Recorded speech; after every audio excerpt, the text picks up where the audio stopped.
नमस्कार दोस्तों, YouTube के वैदिक एस्ट्रो वास्तु चैनल में मैं अजय कुमार जैन आप सबका हार्दिक अभिनंदन और स्वागत करता हूं। दोस्तों, हम भारतीय वैदिक परंपरा से घर बैठे बैठे वास्तु सीख रहे हैं। इस वास्तु सीखने की श्रृंखला में हमारी 23 क्लासेस अभी तक पूर्ण हो चुकी हैं और हम निरंतर इस वास्तु सीखने की प्रक्रिया में आगे बढ़ रहे हैं। आज मैं आपके समक्ष एक ऐसा विषय वास्तु में लेकर उपस्थित हुआ हूं जिस विषय पर आपने किसी वास्तुशास्त्री के कोई विचार कभी नहीं सुने। किसी वास्तुशास्त्री ने मुझे ध्यान में नहीं पड़ता कि इस विषय का उल्लेख किया।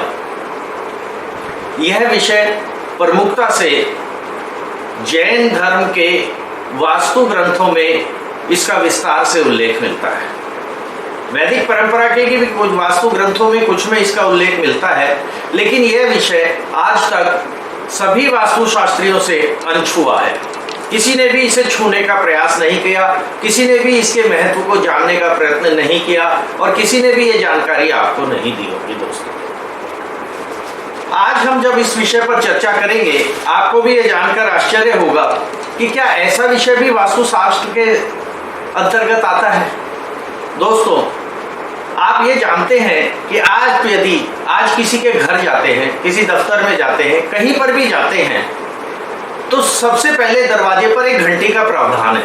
हर घर में दरवाजे पर एक घंटी का प्रावधान है। प्राचीन समय में एक साकल हुआ करती थी, उसे बजाया करते थे, या दरवाजे पर एक कड़ा होता था, उसे बजाया करते थे, जिससे कि ये अंदर रहने वाले, उस मकान में या भवन में निवास करने वाले प्राणियों को ये सूचना मिलती थी कि बाहर किसी का आगमन हुआ है, बाहर कोई आया है। ऐसे ही कोई व्यक्ति किसी भी घर में या भवन में प्रवेश नहीं कर जाता। क्या करता है वो? उनकी अनुमति चाहता है। वो उनको बताता है कि मैं आ गया हूँ, मैं आपके घर पर आया हूँ। वो घंटी बजाता है, वो अपने आगमन की सूचना देता है और उनसे अनुमति प्राप्त करता है, तब घर के अंदर प्रवेश करता है या किसी भी भवन में प्रवेश करता है। दोस्तों, क्या कभी आपने ऐसा सोचा है कि इस पृथ्वी पर जितने भी जड़ या चेतन पदार्थ हैं, जड़ में जो प्राणहीन माने गए हैं, चेतन में जिनमें प्राणों का संचार है, दो ही तरह के हैं, जड़ या चेतन। भारतीय वैदिक परंपरा की खूबसूरती देखिए कि हमने चेतन ही नहीं, जड़ में भी प्राणों की परिकल्पना की है, उसको भी देव तत्व से जोड़ा है।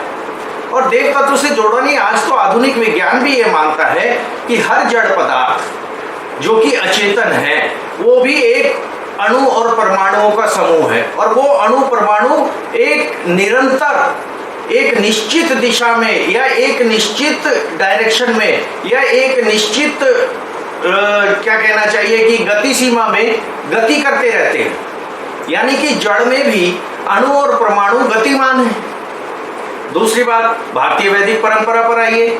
आपने शिलाजीत औषधि का नाम अवश्य सुना होगा। वो क्या है? उसे पत्थर का पसीना कहा जाता है। दोस्तों, अगर आप आयुर्वेद के ग्रंथों में इस शिलाजीत औषधि के विषय में जानकारी प्राप्त करेंगे और पढ़ेंगे, तो आपको बताया गया कि पत्थर का पसीना है। तो मेरा यहाँ इसका उल्लेख करने का तात्पर्य यह है कि हम तो पत्थर को भी ये मानते हैं कि वो सांस लेता है। यानी कि ये भारतीय संस्कृति की सबसे अद्भुत बात है कि उसने चेतन ही नहीं, जड़ में भी प्राणों की परिकल्पना की है। हमने पत्थर को भी सांस लेते हुए माना है और मैं इस बात का साक्षी हूँ। एक पास्ट लाइफ रिग्रेशन थेरेपी, अगर आपने नाम सुना हो, जो कि आपको पिछले जन्मों में ले जाने का एक माध्यम है। उसमें मैंने एक जातक को ये कहते हुए और ये अनुभव करते हुए देखा है कि मैं पिछले जन्म में एक पत्थर था। वो अब जब पिछले जन्मों में गया और उसने उसका वृतांत सुनाया, तो उसमें से एक जन्म में वो पत्थर था। तो मेरा यहाँ ये सब बातें आपको बताने का तात्पर्य केवल इतना सा है कि हमने जड़ चेतन ही नहीं, जड़ में भी प्राणों की परिकल्पना की है। भारतीय संस्कृति की ये अद्भुत विशेषता है कि उसमें हमने जड़ तत्व को भी देव तत्व से जोड़ दिया है। तो आज जो विषय हम यहाँ पर चर्चा करने जा रहे हैं दोस्तों, मैं बिल्कुल विश्वास के साथ कहता हूं कि इसके बारे में ना आपने पहले कभी सुना होगा, ना किसी वास्तु ग्रंथ में चर्चा देखी होगी, बाजार में मिलने वाली किसी वास्तु की पुस्तक में इसका उल्लेख नहीं है, किसी वास्तु शास्त्री द्वारा आज तक YouTube पर भी आपको कोई ऐसा वीडियो उपलब्ध नहीं होगा जिसमें इस विषय की चर्चा की गई। तो यह विषय क्या है? यह विषय है कि जब आप अपना घर, मकान, आवास, कोई व्यापारिक संस्थान, कोई बिल्डिंग, चाहे वो हॉस्पिटल के लिए हो, चाहे वो व्यापारिक संस्थान हो, मतलब किसी भी भवन का निर्माण करने के लिए जब आप कोई प्लाट खरीदने का विचार मन में बनाते हैं, कोई भूखंड खरीदने का विचार बनाते हैं, तो हमने वास्तु नियमों के अनुरूप जो हमने पहली क्लासेस में बताया है कि हमने उसमें भूखंड लक्षण, भूखंड के चयन और उन भूखंड के आकार, उन सब बातों का ध्यान में रखते हुए जब हमने भूखंड चयन कर लिया, प्लॉट का चयन कर लिया और ये निश्चित कर लिया कि भाई ये भूखंड या ये प्लॉट हमें खरीदना है, ये भूखंड या ये प्लॉट हमें भवन निर्माण के लिए खरीदना है, चाहे वो हम अपने घर बनाने के लिए खरीद रहे हो, चाहे वो किसी व्यापारिक बिल्डिंग बनाने के लिए खरीद रहे हो, चाहे अस्पताल बनाने के लिए खरीद रहे हो, चाहे मंदिर बनाने के लिए, चाहे धर्मशाला, किसी भी तरह का भवन, चाहे प्रशासनिक भवन, किसी भी तरह का भवन निर्माण उस भूखंड में प्रस्तावित है, तो उससे पहले हमें क्या करना चाहिए? उस भूखंड को खरीदने से पहले हमें क्या करना चाहिए? हमारे वास्तु आचार्यों ने भी इसकी चर्चा की है, लेकिन जैन वास्तु ग्रंथों में इसका प्रमुखता से उल्लेख मिलता है। तो सबसे पहले आपको क्या, जब आप किसी के घर जाते हैं तो उससे अनुमति प्राप्त करते हैं, तो क्या आप ये मानिए कि जो खाली भूखंड आप खरीदने जा रहे हैं उसमें निवास करने वाले चराचर जीव, देवता और अदृश्य आत्माएं और उसमें जो ऊर्जाएं हैं, क्या उनसे हमें अनुमति प्राप्त नहीं करनी चाहिए? करनी चाहिए, अवश्य करनी चाहिए दोस्तों। और अगर आप उस भूखंड को खरीद करके अपना निर्माण कार्य प्रारंभ करेंगे तो उस भूखंड में निवास करने वाले जितने भी चराचर जीव हैं, जितनी भी अदृश्य आत्माएं हैं, जितने भी देवतागण हैं, जो भी वहां पर निवास कर रहे हैं, उन सबको परेशानी अनुभव नहीं होगी कि वो आप वहां पर मकान निर्माण का कार्य प्रारंभ करेंगे। तो इसका एक बहुत साधारण तरीका मैं आज आपको दोस्तों बताता हूँ। ये वास्तु सम्मत तो है ही, ये शास्त्रीय भी है और ये हमारी हिंदू संस्कृति और सभ्यता से भी बिल्कुल मेल खाता है, जिसका उल्लेख सारी पूजा पद्धतियों में आपको मिलता है। जब भी आप कोई किसी भी प्रकार की पूजा पद्धति करते हैं, कोई यज्ञ अनुष्ठान करते हैं, सारे दिक्पालों को, वास्तु पुरुष को, सबको आहुतियां प्रदान करते हैं, तो क्यों ना हमें उनसे पहले अनुमति प्राप्त करनी चाहिए। तो इसका तरीका क्या है?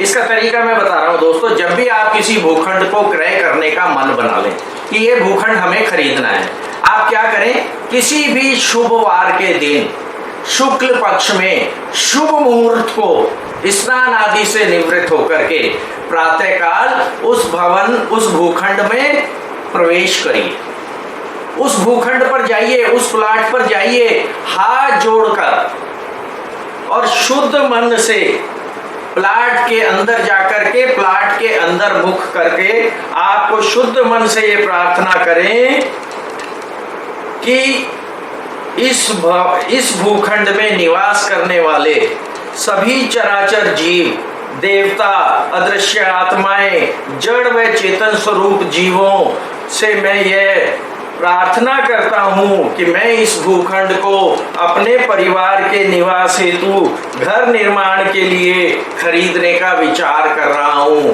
खरीदने का संकल्प कर रहा हूं।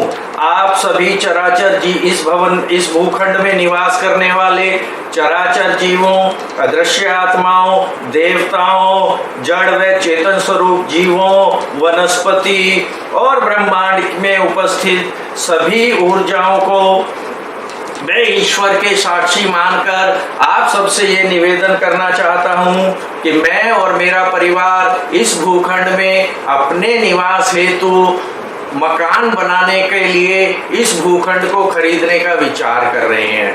आप सबसे विनम्र निवेदन है कि आप मुझे इस प्लॉट को खरीदने की और मेरे परिवार हेतु घर निर्माण, व्यवसाय स्थल, जो भी बिल्डिंग आप उस पर बनाना चाहते हैं, निर्माण की अनुमति प्रदान करें।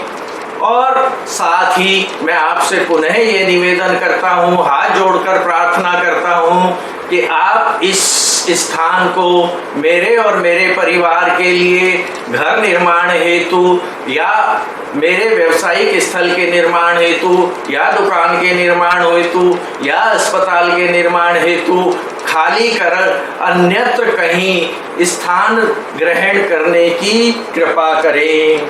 मैं और मेरा परिवार सदैव आपके आभारी रहेंगे। मैं इस प्लॉट पर स्थित वास्तु पुरुष से भी प्रार्थना करता हूँ कि मुझे यह प्लॉट खरीदकर इस प्लॉट पर अपने और अपने परिवार के रहने के लिए निवास हेतु भवन बनाने, गृह का निर्माण करने, घर बनाने की अनुमति प्रदान करें और अपना आशीर्वाद सदैव हम पर बनाए रखें, जिससे कि हम सब सुख, समृद्धि, शांति और आरोग्य को प्राप्त हों। तो मेरा कहने का तात्पर्य है दोस्तों कि ये प्रार्थना आपको भूखंड खरीदने से पहले करनी है।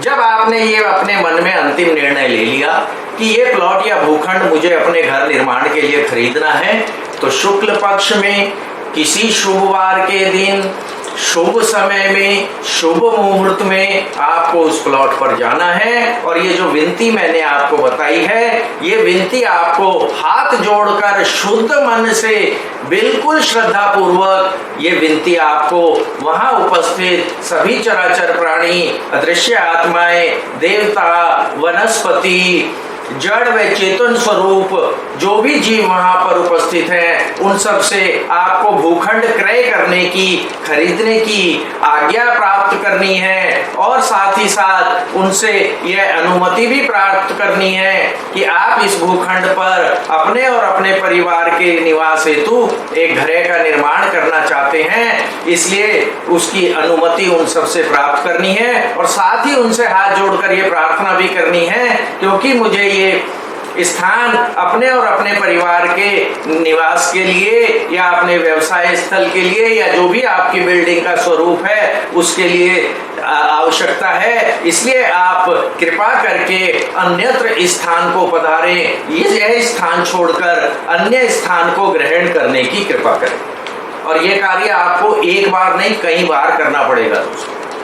ये तो भूखंड खरीदने से पहले हुआ। उसके बाद जब आपने भूखंड क्रय कर लिया तो आपको उनका धन्यवाद ज्ञापित करने जाना है कि आपने मुझे ये भूखंड क्रय करने की जो अनुमति प्रदान की है, उसके लिए मैं आपका धन्यवाद अदा करता हूँ और आप सबसे ये आशीर्वाद चाहता हूँ कि मैं और मेरा परिवार इस भूखंड में निवास करने पर सुख, समृद्धि, शांति और आरोग्य को प्राप्त हो। उसके पश्चात जब आपको नींव गृह निर्माण का कार्य प्रारंभ करना है, उस कार्य प्रारंभ करने से पूर्व भी आपको उस प्लॉट पर जाकर यही प्रार्थना करनी है कि मुझे इस गृह निर्माण के कार्य की अनुमति प्रदान करें। उनसे अनुमति प्राप्त करनी है दोस्तों कि आप उस गृह के निर्माण के लिए या कोई भी भवन निर्माण के लिए आपको उनकी अनुमति भी प्रदान करनी है, उनसे आज्ञा भी लेनी है और आपको उनसे अनुमति प्राप्त करनी है, उनसे आज्ञा लेनी है और उनका आशीर्वाद भी प्राप्त करना है दोस्तों। फिर यही कार्य जब आपका मकान पूरा हो जाता है, गृह प्रवेश करने से पूर्व भी आपको उनसे आज्ञा प्राप्त करनी है, उनसे अनुमति प्राप्त करनी है और उनके आशीर्वाद की कामना करनी है। तभी आप उस भवन में निवास करने पर या उस व्यवसायिक स्थल पे कार्य करने पर सफल हो पाएंगे, सुख, शांति और समृद्धि और आरोग्य को प्राप्त करेंगे दोस्तों। तो मेरा कहने का तात्पर्य है ये कार्य आपको अवश्य करना है। ये कार्य आपको किसी वास्तुशास्त्री ने नहीं बताया होगा दोस्तों। इसकी चर्चा हम आगे भी करेंगे जब हम नींव के मुहूर्त की या गृह निर्माण हेतु नींव के कार्य प्रारंभ करने का जब हम चर्चा करेंगे या जब हम गृह प्रवेश की चर्चा करेंगे, उस समय भी हम इस विषय पर विस्तार से चर्चा करेंगे। लेकिन यह बात आप ध्यान रखेंगे, अगर इस बात की आप अनुपालना करेंगे तो निश्चित ही आप उस भवन में निवास करने पर सुख, शांति और आरोग्य को प्राप्त होंगे। तो दोस्तों आज के लिए इतना ही। मेरी इस वीडियो को लाइक और सब्सक्राइब अवश्य करिएगा, जिससे कि आने वाली वीडियो आपको बिना किसी विघ्न बाधा के निरंतर प्राप्त होती रहें। मेरी वेबसाइट www.vedicastrovastu.in पर जाकर आप ये सारी वीडियो देख सकते हैं। YouTube के भी इस वैदिक एस्ट्रो वास्तु चैनल पर आपको निरंतर वीडियो प्राप्त होती रहेंगी। आपको निरंतर वीडियो प्राप्त होती रहे इसके लिए चैनल को सब्सक्राइब अवश्य करिए। धन्यवाद। आज के लिए इतना ही। नमस्कार।